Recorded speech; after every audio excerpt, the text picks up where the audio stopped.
Hello, viewers. Welcome to this edition of Last Night Your Show. And, I've had a chat with a couple of people, and most times I feel either shy or motivated or inspired or even, how would I put it now? Even intimidated. Yes, that's the word, intimidated. CJ boy, they feel intimidated for who? But this time around, I'm with someone that I'm very comfortable with. Despite his pedigree, he's quite high. He's very high. I'm talking about when it comes to entertainment industry. I'm talking about broadcast industry. He's there. He's seen all that. He's done all that. He's still in the game. He's still a master in the game. He's one of those guys that has set a pivotal point for the broadcast industry when it comes to Southeast. And it has also metamorphosed into inspiring other regions. We're talking about the South, talking about the Southwest and all that, yes. Then it used to be Lagos. But the advent of Cosmo FM, which was one of those platforms that led to the proliferation of radio stations, private radio stations across the country, and there is no way you ask anybody today about the advent of radio in the Southeast without mentioning Cosmo FM. And my guest today is one of those people that really played a very huge role. He was like a mentor to most people. He was like an inspiration to some others. And he was like the warlord for some people. There are people they say that guy is there. Don't mind that guy. That guy is a troublemaker. I don't want to deal with him. I don't want to deal with him. Each time there is an issue to be dealt with and you mention his name, whoever is on the other opposing side will simply walk away because he doesn't want to have that trouble with him. So he's that kind of a person that would step in for you whenever there is a crisis, and he doesn't care. No matter whose ox is God, he's just going to put his head all in to make sure that you get that very support you need. So I'm talking about no other person but Mr. Okey Odogwu. Good to have you, sir. How you doing, boss? J boy, good to see you again, man. Yeah. J boy is an old friend and an old colleague. Yeah, you mentioned Cosmo. Cosmo was our starting point in the Southeast for sure, in terms of private radio that made difference. And we'll give it up to our late mentor, Jigato, yeah. Blessed memory. We learned everything from him. For me, I learned virtually everything from him before we moved on. And a couple of other guys like Spaceman, Jiga, even FS2, Perry, a couple of them, Juanita, Lydia. They were just a team, It was like a Barcelona team that came to show, and the Southeast was looking for it and they got it, in the sense that Jika came with a lot of content. I think radio is about content, in as much we play music, but there was content, something different, and it was mainly young people, given a chance to prove a difference, Okay. It wasn't beyond. I may be the oldest, even though I was very young. I may be the oldest. As at that time, and as that time, I can imagine how young we are, but I'm among the oldest in time, but it was a different.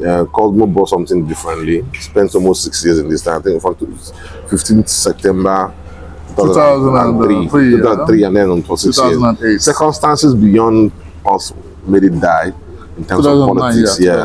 In terms of politics, and that was the gap that happened in the Southeast. Especially in Enugu, there was no longer radio station. They restored back to the normal ones they know. The government-owned radio stations. Cosmo was specific. It was specific kind of radio station. What I mean by specific is that it was entertainment, but entertainment lens with reality of who were your target audience. Enugu, as of that time up to now, has the highest number of high institutions in Nigeria. True. I mean, in the Southeast, because Nigeria now has moved on to the Ogun State. In terms of, you have universities, you have polytechnics, you have monotechnics, you have nursing school. So it was up mobile executives everywhere trying to enjoy themselves, even though. So Cosmo brought that. Then fast forward, when Cosmo went off, people were now looking for something else beyond radio. But before we get into that now, No, we're going to get into that, which is actually the main reason why we're having this chat today. Now, the slogan of Cosmo, unbranded, was unique. A lot of people didn't understand what that was. But then when you look at the stereotype then, what was the main stream media that we had back then? It was almost like they were the kings. We saw them as the icons and everything until Cosmo came on board. Now, the team that was put together, the team were looking like it was all their first time, but then what they put out was a masterpiece. How were they able You just said it unbranded. It was not, they were not attached to any particular stereotype mentality. Jika came out from Lagos, he brought some people from Lagos, from Reaper, the Festus of this world, the Lydias of this world. And they were not the first stars in those areas. They were just young, talented young kids at that point. They wanted to make a difference. But because of the big boys that were there in Reaper, they couldn't. So Jika saw them, took them, Temi of this world. Temi was a sound producer of the best, content producer of the best. Spaceman was from Brilla at that point. And then Lydia was from also Reaper. Then Thomas, a couple of them that came from different, then joining us from few locals. That was just our first time. We just graduated from school, joining them. I started as a content producer, and that's what I still do. And it was unbranded in the sense that it was an opportunity to show what we could do differently, but maintain the standard of MBC. So you can't give everybody the opportunity to showcase it. It was a competition that was evenly done in terms of content driven, and we can't take it away from those presenters, those content producers, those sound engineers. So Temi, for instance, that was in sound production, was the person trying out all the jingles that were making different that we were talking about. I didn't see that happening. Yeah. Then Spaceman to drop was another person that though is a presenter, but is the sound producer that is of another one. Jigga is another person that thinks differently. Then came in the late Jeff, DJ Jeff, even in the DJ you have FS2. It's still the FS2, And give it also to Grand Fingers, was also there, and a couple of people. Then as I done Voy FM now, they were all there. A couple of people, their names you can. So it was content driven. It was make it different. It was a standard. It was best practice at its best. Okay, now talking about best practice, you can walk into on a scale of 1 to 10. You walk into 10 radio stations today. You won't find any library in any of those stations. Now, but one of those things that Cosmo was pride with was the fact that it had a functional library. Now, I agree that things have gone digital, but the functional library would help people recollect, know exactly how they want to, how they sequence of their how trend goes. Trend has a situation of saying if you are not trendy, you don't fall in line. In Cosmo, yes, we have a functional library, music library. I was also a librarian in that side. I was a content brand librarian. So what we do in that library is that we collect every music that I will buy from Urban Express, was correct to Urban Express, Hero Express, before Nigerian music now take over. So we started buying from Nigerian music, and we had a system where any Nigerian artist, especially the local artists in the Enugu and Southeast, if you bring your song, you have to sign a form for us to say you allowed us to play the song. So we don't have problem with Peyoda and whatever. So the library was something we could make us do better in the sense that it standardized the music we're playing. So what he did was, for the first time in the South, people are beginning to see you can't just bring any kind of song on radio. You can every presenter can just bring any song and start playing it. You must know there's a standard, the library will approve before it goes on there. So that was what was going with the normal library. But unfortunately, digital library came. So when digital library came, people started downloading songs, which was still good. But let me tell you also what is going on now. If you notice the normal library, if you notice around the world now, those people are reading novels, books from their phones. People are beginning to go back to books. Because attention span on your phone is lesser, and it's distracting sometimes. So people are beginning to go back to books now.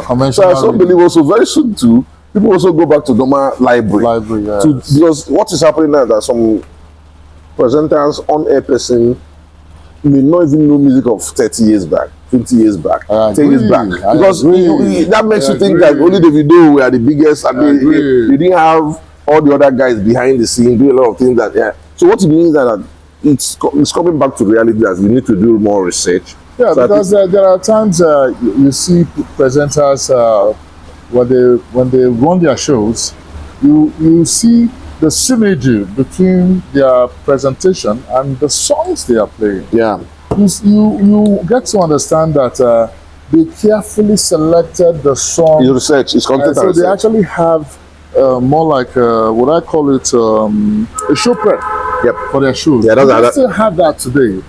For my station we do. Unfortunately, I know the way presenters are employed now. Once you see somebody and think you can, once he has a good voice, can go presenter. Jump on it. Once he's beautiful, once the guy can, no. Have his way. He have his way. Now, but it depends on style of the station. The style still matter and the discipline still matters. And then it's about post-mortem. About post-mortem with that. How do you plan your programs? How do the programs department insist on planning programs? I used to be head of program before I became a GM of a station.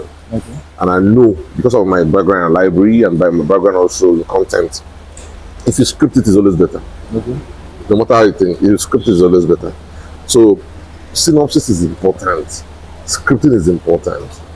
It doesn't mean that you go and read it the way it's scripted, but at least scripting is important. So, for my station like Dream FM and Prime Sports, we still maintain scripting. Okay, let me ask. Back in the university days, did you study mass communication? No, I read English. English? Oh, well, they are almost There's something, but what you know one thing. It's communication. Let's say it. What do you need in university is wonderful. We found out that 3 years after your university, what you study may not be important. That is where I'm coming to. Because there's this a thin line between career and study. Yeah. So most times you realize that the strengths of mass communication, as alike with other professions, there is no proper mentorship when it comes to career prospects. So most of them don't really get that tutelage. Have someone to mentor them and tell them, okay, if you're studying this course now, you can be this, you can be that, you can be that, you can be that. You can also be in the media sector. Let me just help you. It's about the syllabus. It's about the curriculum in campuses and curriculum in our institutions. You have to move with the trend. Okay. That you're doing mass communication does not mean you should not do the trend. For instance, even we in the industry now, as radio industry, we need to move on with the trend, which is podcasting, for instance, which is what you're just doing now, right now. So if you keep saying because you're reading mass communication, you're still studying how to do what is news, how is news done. My brother, there's a difference between that when it comes to reality or how news is packaged and how news is sourced. Yeah. There's angles, there is styles, So each radio station, each TV, has the angle to the story. So it's something its own. So that's why IT is important. That's why most of them come to IT, and then the serious one take it seriously and they learn. But when you just think because you went to university, don't be surprised that something like Gloria that read microbiology became one of the best presenters around here because of passion. From passion, she developed it and she learned. So the industry is about learning. The industry is about developing. The industry is about researching and see what others are doing differently. But don't just see because you're man. But that girl is about future of job. It's just like talking about future of job. If you're talking about future of job, then it means that the next future, the social media, which the podcast industry is taking over. So if you're still insisting on maybe on radio too, you have to also be careful. So if you're doing mass communication, you also need to look, Google it, search it. What's the future of job? What are the future jobs? Now, talking about this now, do you think the unbundling of mass communication now, do you think it would affect career prospects positively? Yes, now you take it seriously. Because from what I got now, there is news, there's broadcast this, there is this, there. No, it's a positive one. You don't just lump them into together. It's a big specific. Yeah, it's specific. So that if you want to study news media, go media, print, go media, magazine, new media, social media. Yes, go to it. That doesn't mean you may not have the first background, the first year, what all of them are. But concentrate on the future. These are future of jobs now. Because the idea is that most of them have you see here, let me tell you what happened to people in mass comm. By the time they graduate and they are trying to get job, the people have taken over. Sure. It happened for me, I may be wrong, but it happened for me, people that read dramatic arts, and people that read theatre arts. By the time they graduated, the Nollywood industry and the whole have gone far. People that didn't even study it have produced films and features in it and bigger stars, and you are still claiming and they have nothing to do with that industry. Yes. So this is what is going to also happen in mass comm. In my office, for instance, where I'm the GM in Dream FM, With all fairness, I can count the number of people that read mass communication. I don't think if you count, they are not up to number. It's about the competition, it's about delivering, it's about content and delivery. The ability to yes, that every radio station for me in private station, what we do is basically set a standard, download content, and then download programs and make money from it. Sure. Behind the scene, what we do is that we want to make money from a program. You may be thinking because we're entertaining you, nice we are sounding nice, we are doing news. But behind the scene, as a private radio station, we know we are there to educate you, entertain you, inform you, and give. But we are looking for money. That's, you see, so that's what we are looking for. I won't just say because you read mass communication, and for me, for instance, I'm not a presenter, I'm a content person. And they say, okay, come and be reading news when you can't do it.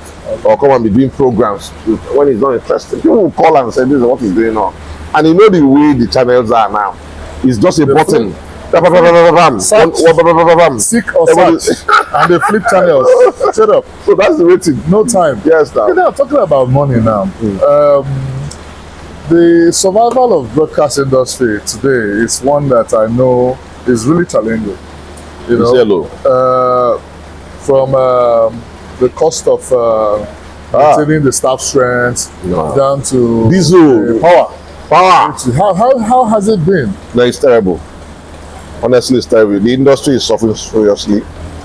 Power, for instance, has taken a toll. You may say, okay, use solar as sustainable. How long can you keep solar on?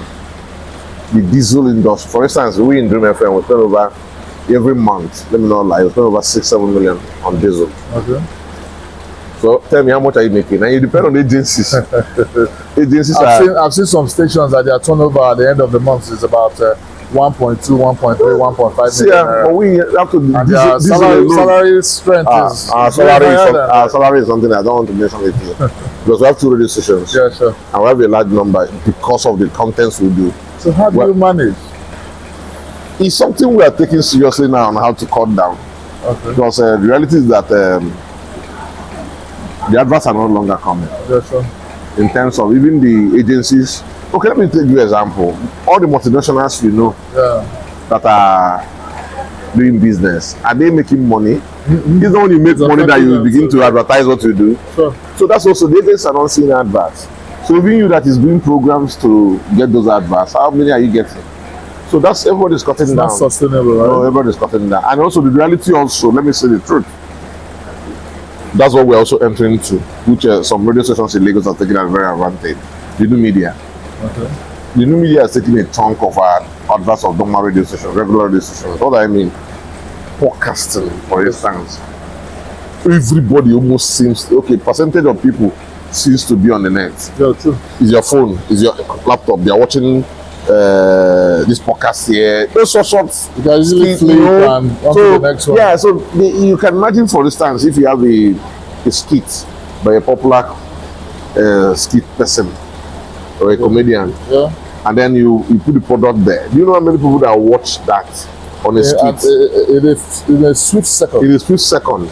Then when you say, okay, let me play the jingle, back to back. You may still play it and people will hear. But if somebody like Sabinus just mentions it once and a product, and he just in 30 seconds or 6 seconds, all those is funny things. You know, people see it around the world. So if you goes viral. Yeah. So if you have a product, you may consider him more first. So that is what also radio stations are also thinking about seriously now, about podcasting and new media. So that's the way out of this. One of the ways out of our problem. And so social media engagement is one of the options now for. It's not like it's the main option now. Okay, but then again, there was a time the Association of Private Radio Managers, right? Which you are the national vice president, right? Southeast. Okay, so at the point there was a call for the federal government to consider radio stations and give them like subventions or something like that. Can you? The truth is that when you say give subvention, which is good, some state governments do it now in form of giving diesel. Okay. They call it diesel money. But the truth is that even them, federal government have their own radio stations. Sure. Radio Nigeria. Ask yourself, how sustainable is radio Nigeria stations in Nigeria? Today. The one we have in Enugu, for instance, I don't want to mention them. Are they on? They are online because of challenges. State government have their state radios. How far will you maintain? So when you can't even keep your own son or your daughter going, how do you now go to another son, an extended son or somebody here? So the reality is, whether you give it subvention, you must really strive. And it's good to have radio stations everywhere, proliferation of radio stations, all good, but everybody has done to find the way of surviving. You have to look for a way of surviving. Because if you're dependent on government, every industry is suffering it. So how many subventions of government give industries? You talked about proliferation of radio stations now. I think I have a challenge. The challenge I have is the fact that someone just wakes up, thinks about investment, and the next thing is you see him want to do radio. And I believe that before you set up a radio station, there has to be some sort of visibility plan that takes you through the entire process, from the idea itself down to the setup and recruitment before you start broadcasting. Now, but you see a whole lot of people who invest in radio, private radio, and within the first 1 month of their commencement of broadcast, they start demanding revenue. That's the impression they got now. You know, the popularity of radio stations does not translate into revenue immediately. It shouldn't. But the owner, okay, let's even talk about it. Let's open up. Who are the investors in radio? The truth remains that they are politicians. Okay. Who hear that their friend has a license because they have access to it. The professionals, the majority of the professionals doesn't have access to license. Let's say the truth. If a professional broadcaster or broadcast journalist have access, a content person have access to broadcast license, you think I think he will know where he pitches. Okay. We don't blame a politician who hear his friend has a license and they know the contact to get it, and they all got it, and they hear you every day. You're playing music, they hear voices that are sweet, they hear people listening to you. For them, why wouldn't you get money? Let's be money now. But it doesn't translate to that, because most agencies, most adverts have already places they have put those adverts that have good listeners, so that you're coming into the industry as a new radio station does not guarantee that you may take up with those adverts. Some stations are built integrity for long. They also have marketers that are on ground. They have programs that are wonderful on ground.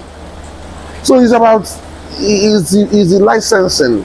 I'm not saying they should not give it to them, but check it now. 85% of radios go and ask the days behind it. Either former governors, former this, former that. But doesn't that affect the interest? That's what I'm saying. Now, go and check around all the states now. Go and check out in a number, in Enugu, how many, except 1 or 2. In the whole Nigeria, except maybe Lagos. How many broadcasters are owners of this license? Yeah, well, from what I gathered, you come to terms with the fact that most owners of private radio stations would not want their opposition to feature on their platform. No, it may not be true. Yeah. It depends on how it started, though. It may not be true. From these days, those that control the state or federal owned. No, sometimes remember there's something we call self-censorship. Yes, okay. It depends on self-censorship. If you are a professional running your radio and he wants to bring an opposition, you can still handle it. If you want to, if you know, and then who says you can't bring the two of them, the different opposition group, the positive and the negative, to come on that program. So I don't think that is if you're confident. That is the point I'm saying. That we most times it's about the producers. Okay. It's based on how you start. If you start with the sacrifice, you praise it, and then when you stop, it comes to you. But if you're objective, if you're professional, if you balance it, you say that when you bring the other person, you can balance it too. But if you continue praising the other, the day it doesn't praise him, then the problem starts. Okay, now for Dream FM that is owned by a politician. Yeah. How do you, Political Voices, which has been one of the best political shows across east of the Niger, how do you manage let me tell you the truth of cases like this? Dream FM, the ownership have never been interested on how the day-to-day operations. Okay. He has never. From the day they started Dream FM 15 years ago, started by Antonio Cruz as the GM, the owner has never taken interest on how the content, the content, the broadcast is done. Okay. His only interest is that it should be run as a private commercial radio. It's for him is a business. He has no interest in your content. He has no interest who you bring on places. And his own way sometimes he says, if you bring the person and he criticizes me, I'll come and defend myself. But he has never for one day said, I want this program changed.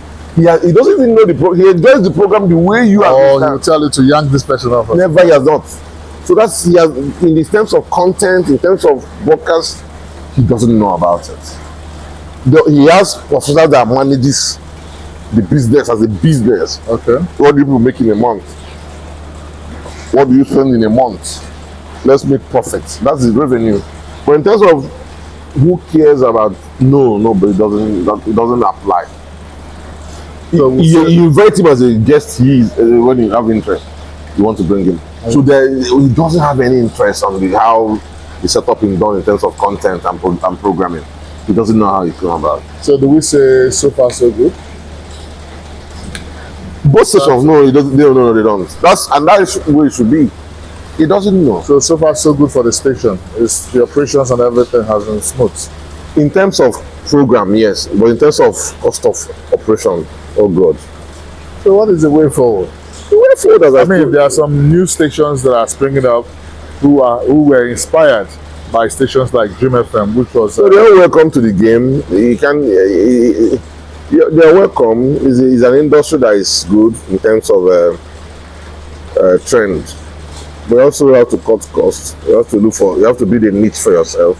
Mm-hmm. You have to find a means to make money. At the end of the day, no matter how you are popular as a station, no matter how popular you have as presenters, as far as they're not making money, it's a question of 1 or 2 years, everybody begins to leave. No matter how popular you think, if you don't pay them salary, and your cost up, and you're not on air, if there is an issue of power, let's say NEPA is off, and then your solar is off, and diesel is not around, and listeners are not listening, you lose listenership.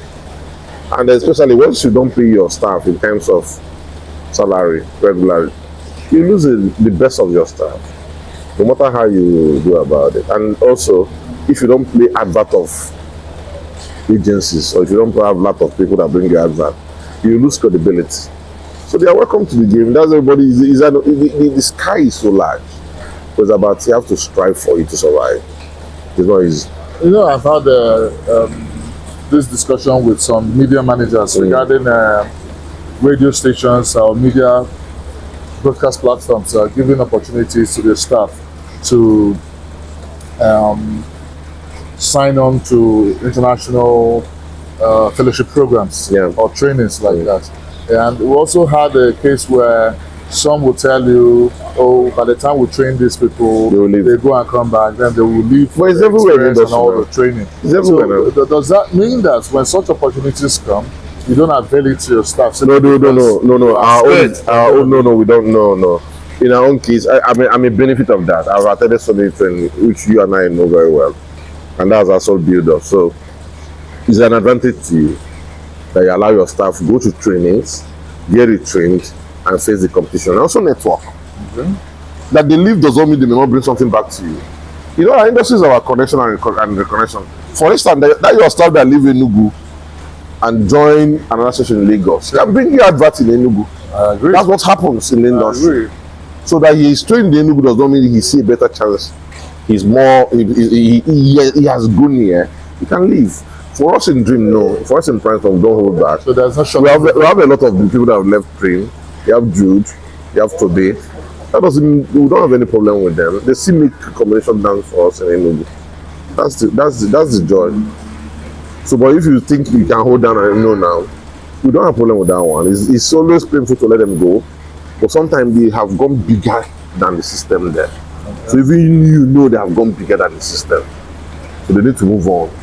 So no, we have allowed trainings. In fact, in my office that they are doing training for people in price points. Okay. That's part of it. So there are also external trainings they go. We have a lot of external trainings they go. It's part of the game, and that makes you more competitive, and that makes you different. So no, it's not. You don't hold down on people about training. It's the best thing you can give to your staff in general. That's the only way to compete better. All right, that's the only way to compete better. So if you want to compete healthily, allow your staff, give them the best trainings, and make sure they get the best opportunities even while they are under your umbrella. Because even when they take a walk out there, they might get better opportunities that will put your platform on the pedestal or on the limelight. Don't forget, this is the Blast Niger show. And we've been talking with this big head, you know. I told you. Jay, the man. Jay is one of the best writers you can get around town. You never know. Yeah, thank you. If you know, back in the days when the Nna Men show started, he's the one that was making sure that that show was coming on board. And of course, we're talking about Political Voices. It's one of the oldest political shows. Like I said, east of the Niger. It's been strong. It is still strong. And it has inspired a whole lot of people. You know, he is the MD of Dream FM and Prime Sports right here in Coast City. It's been nice talking with you, boss. Thank you very much, Jebo. Jebo has been an old friend from Abuja days when we went and drag him down. We went there and we are dragging down to Enugu.